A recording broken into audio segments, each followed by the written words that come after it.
За өнөөдөр бас эрүүл мэндийн сайд дэд сайд болон эрүүл мэндийн яамны удирдлага мөн улсын хэмжээний лавлгаа төвүүдийн захирлууд өнөөдөр сонгон найрхан дүүргийн эрүүл мэндийн тусламж үйлчилгээний танилцлаа. Тэгээ энэ явцдаа бол нэгдсэн эмнэлэг мөн шинээр ашиглалтанд орж байгаа жишг нэгдсэн эмнэлэг мөн эрүүл мэндийн төвийн танилцуулгуудтай танилцж газар дээр нь үзэж сонирхлоо. Тэгээд сонгон найрхан дүүргийн хувьд бол Улаанбаатар хотын хүн амын бараг 30%, 28% эзэлдэг хүн ам олонтой ийм дүүрэг. Тэгэхээр эрүүл мэндийн салбарын хувьд бол бид нэр хоёр нэгдсэн эмнэлгээр эмнэлгийн тусламж үйлчилгээ үзүүлэх ийм төлөвлөгөөтэй байгаа.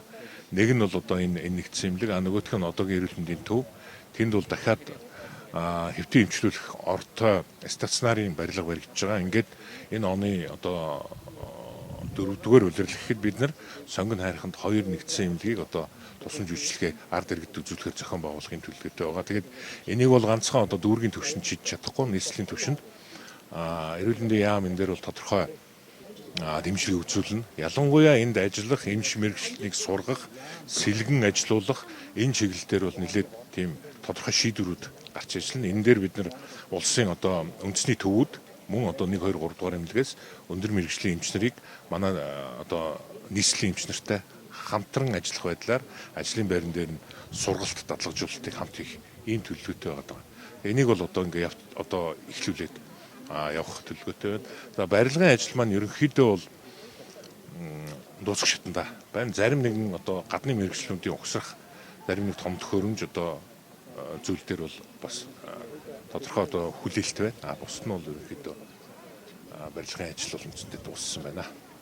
За сонгон найрхан дүүрэгтийн жишг эмнэлэг маань ингээд ашиглалтанд ороход ерөнхийдөө ингээд бэлэн болж байна. Гэхдээ тоног төхөөрөмжийн суурилалт арайхан дутуу байгаа. За зүгээр энэ эмнэлэг ашиглалтанд орсноор манай дүүргийн маань бүх иргэд хоёр хэсэгт хуваагдаад за баяа энэ жишээлбэл толгойт болон төвийн бүсийн ярьж ингээд үйлчлүүдийг ийм болгоно.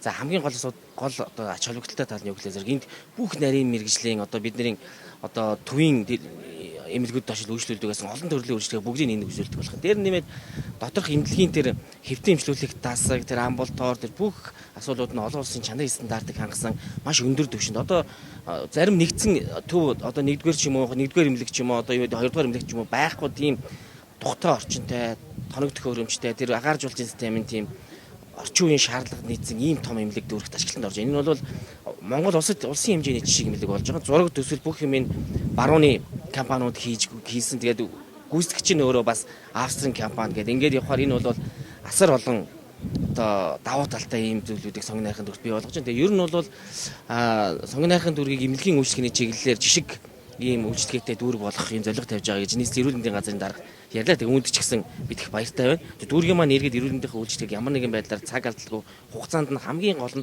чанартай аавна гэдэг нь бол маш чухал. Энэ эмнэлгийн газрыг шийдвэрлэх, бусад асуудлыг шийдвэрлэхэд дүүрэг болон тэр эрүүл мэндийн яам ингэж хамтарч сайхан ажиллаж энэ барилга маань өнөөдөр ингээд ерөнхийдөө ашиглалтын өмнөх нөхцөл байдалтай ингээд орж ирж байна. За миний хүсэж байгаагаар бол энэ 9 сарын 15-наас ахуулаад ч юм уу багтаагаад эмнэлэг үйлчлэгээнийхээ ажлыг эхний шатыг эхлүүлчих болов гэсэн ийм хүлээлт байна. Тэгвэл тийм хүсэлтийг бид ингэж тавьж явж байна.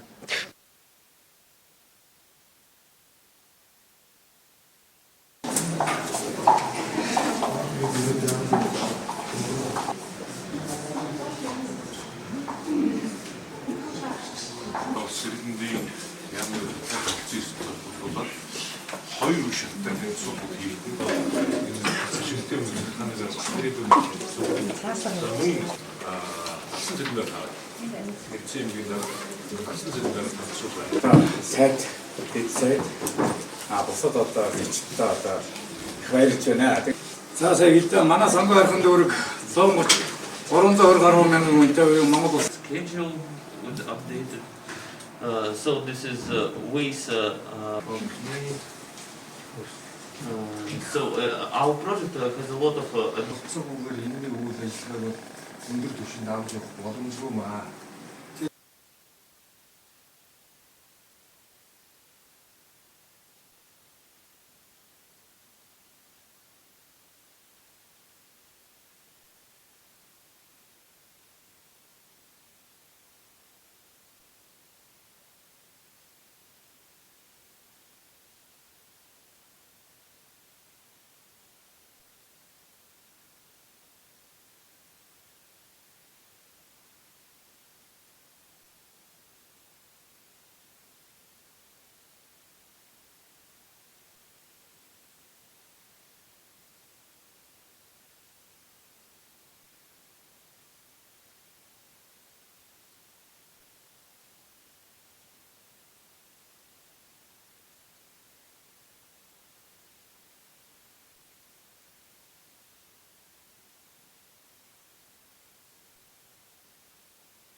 А бэгцэн. Тэгээ энэ хагалгааны холоо тустай хэлчих. Тэгээ энэ бүгд нөгөө пэг болсон.